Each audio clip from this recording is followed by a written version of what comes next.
Всем привет, с вами Игорь. Сегодня мы будем переделывать деревья или прививать. То есть сделать из них плодородные, а не дикие. Что у нас есть? Какой материал? Вот у меня есть дикая груша. Вот, она здесь так себе сама выросла. И я ее решил сделать с нее культурную и плодоносную. Выбрал я вот такие вот ветки срезать. Ну, можно было бы ее и всю срезать, но это как бы не очень хорошо для больших деревьев. Их лучше перевивать, окультуривать за 2 года. То есть, например, вот эти ветки я в этом году привью. Если они приживутся, я потом срежу вот этот основной столбур. Или тоже его привью, или просто оставлю эти 2 ветки. Вот. Потому что вот такие вот большие деревья, ну уже такие толстые, довольно толстые, их как бы опасно полностью срезать. Может пропасть дерево или подпортиться корень. То есть, ну, корень как бы есть, понятно, да, а мы срезали всю верхнюю часть, притом еще и когда оно все зеленеет. Щеплю я всегда в период цветения. Это самый такой подходящий момент. То есть самое сильное сокодвижение у дерева это всегда, когда оно цветет. Самое сильное, соответственно, и приживляемость увеличивается от этих всех наших прививок. Да. Советую вообще начать с груши, если вы хотите этим заниматься. На груше приживается все. Яблоня, ну я не советую яблоню на грушу, лучше грушу на грушу, яблоню на яблоню.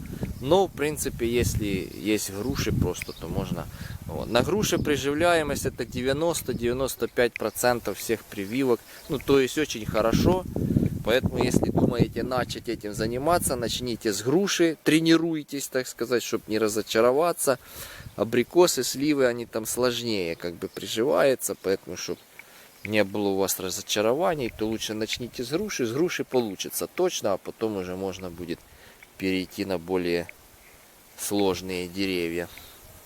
Итак, выбрал я вот эти вот ветки, вот одну, вот вторую срезал. Вот тоже такие, ну, по диаметру подходящие, не очень толстые, чтобы удобно мне было это делать. Вот. И вот здесь вот 2 веточки. У нас получается, ножовкой я это резал, у нас получается вот такие вот срезы. Видно, да? От ножовки края коры вот этой, они неровные получаются, такие рваные как бы края. Поэтому их надо зачистить ножичком. Вот так вот. Ну, одной рукой это совсем неудобно делать. Вот так вот, понятно, да? Вот эти вот кору и немного дерева. Можно и дерево вот здесь, вот, чтобы уменьшить испарение влаги. Но мы здесь будем все варом замазывать, так что вот. Но вот здесь вот кору надо вот так вот подрезать ножом, чтобы срез был ровный, чистый и не рваный от ножовки. Вот, сейчас я это сделаю, потом опять включусь, потому что одной рукой это тяжело сделать. Итак, вот я уже срезал аккуратненько, видите, все краи ровненькие, гладенькие, рваных таких вот уже нет от ножовки. Вот такое должно получиться. Теперь мы берем ножик и делаем вот такой вот надрез как бы. Разрез коры вдоль. И ножиком подковыриваем кору в обе стороны. Видите, как она хорошо отклеивается. Вот этот вот как раз слой, который отклеился от древесины, он и есть, там движется сок. Вот этот вот, он такой, если его полностью отодрать, он будет такой скользкий. И он хорошо отделяется именно когда сейчас вот цветет она, груша. Когда идет сокодвижение, она хорошо этот слой отделяется. И вот под этот слой мы вставляем, вот так вот уже я сделал срез.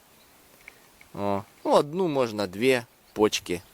Наш живчик. Вот такой вот срез. Желательно этот срез, чтобы он за один раз был сделан, чтобы он был ровный. Но там уже как получится. И вот сюда мы его вставляем. Мы уже немножко кору подковырнули. И он сюда прекрасно сейчас залезет.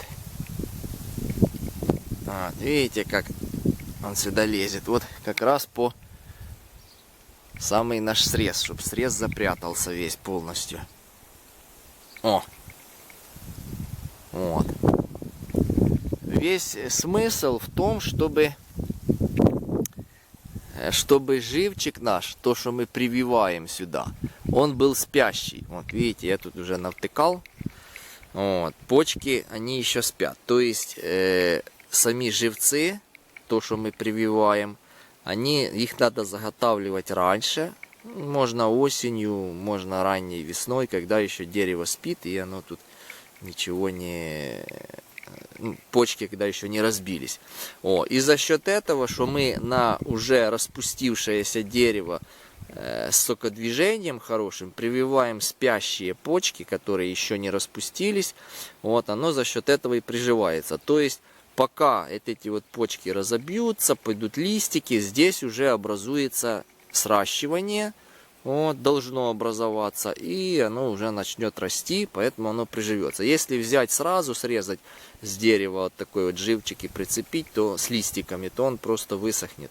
Потому что тут еще никакого контакта нормального нет, прироста нет, и вот эти листья, они просто высушат этот живец.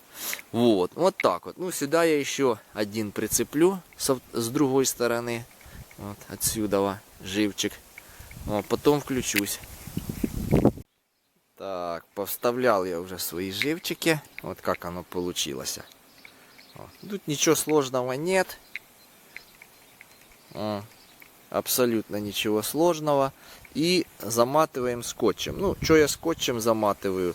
Изолента она дороже, и она узкая. А скотчем тут она широкий такой довольно. Я пару раз мотнул. Главное хорошенько его втягивать, этот скотч. То есть, когда заматываете, натягиваете его как можно сильнее. Со всей силы натягиваете, чтобы он вдавливался. Видите, как меня плотно так облегает. Вот это очень важно. Главный тут момент тоже очень важный, чтобы снизу не попал у нас воздух. Сверху мы сейчас замажем все это садовым варом. Сверху и вот эти вот торцы самих живчиков тоже надо замазать. Они тоже будут испарять влагу. И вот здесь вот мы все замазываем так аккуратненько. Вот в эти дырочки. Все, чтобы тут доступа воздуха не было. Никакого окисления, высыхания, чтобы не было. Вот как-то так. Сейчас я замажу, потом опять включусь. Что у меня получилось. Вот так вот я замазал. Вот, кстати, очень важно, чтобы очень так тщательно позамазывать, чтобы вот здесь вот будут такие как бы щели, когда вы будете заматывать. И их надо скотчем заматывать. Их надо очень тщательно замазать садовым варом. Вот как видите у меня вот здесь вот. Чтобы нигде не было никаких отверстий, дырочек, чтобы туда ни влага не попала, ни дождь, ничего не высыхало, не окислялось. И вот эти торцы мы тоже замазываем. Вот так вот. Должно все это выглядеть. Примерно так. Да.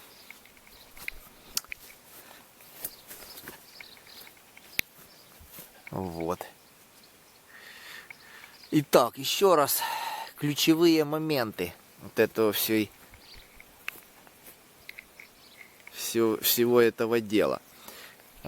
Живчики мы берем спящие, то есть заготовляем их осенью, зимой, весной ранней, но когда они еще не распущенные. То есть они еще должны спать. У меня они уже немного в подвале стали, видите, как бы разбиваться, но это не страшно. Такое еще допускается. Наверное, у меня подвал не очень холодный. Потом срез я показал, как делать. Разрезаем кору, отслаиваем кору. Она как раз отслоится там, где надо. Именно в этот момент, когда как раз я щиплю, когда цветут груши, яблони, когда оно цветет, это максимальное сокодвижение и максимальная вероятность, соответственно, что наши живчики приживутся. Еще старайтесь это все цеплять как бы в тени немножко. Ну там в середине кроны где-то там находите ветку, так чтобы солнцем их не пекло. Вот как у меня, видите, оно сверху еще дерево есть, которое я потом срежу вот так вот. Если эти все приживутся, то это уже можно срезать, пускай эти растут. Вот, чтобы на них меньше попадало солнце. Вот, тоже увеличится вероятность приживаемости. Тщательно замотать вот этот скотч, натягиваем, очень хорошо натягиваем, чтобы оно плотно легло, плотно вот здесь вот снизу особенно, сверху-то мы замажем. Вот, тщательно так плотненько замотать, натягиваем скотч, хорошенько так натягиваем в руках, чтобы он аж как струна был. Вот, и замазываем тщательно варом сверху. Вот этот торец и вот эти вот торцы. Ну и тут тоже, где есть щели какие-то. Снизу замазывать здесь не надо. Здесь скотч плотно, круглая древесина. Вот здесь плотно лег. Если ее натягивать сюда, и воздух типа пойдет. Вот. Ну вот это и вся технология, так сказать. Щиплю я в основном за кору. Даже не в основном, а только за кору. Самый мне такой приемлемый вариант. Можно любые диаметры. Вот. Как бы у меня так получается, то я так и делаю.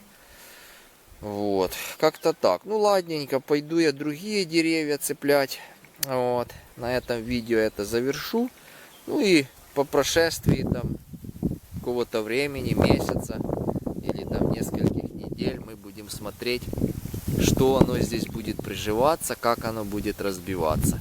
Ну, если что-то непонятно, что-то не сказал, забыл, вроде бы все сказал. Вот, то пишите в комментариях, спрашивайте. Все, всем пока, до следующих видео.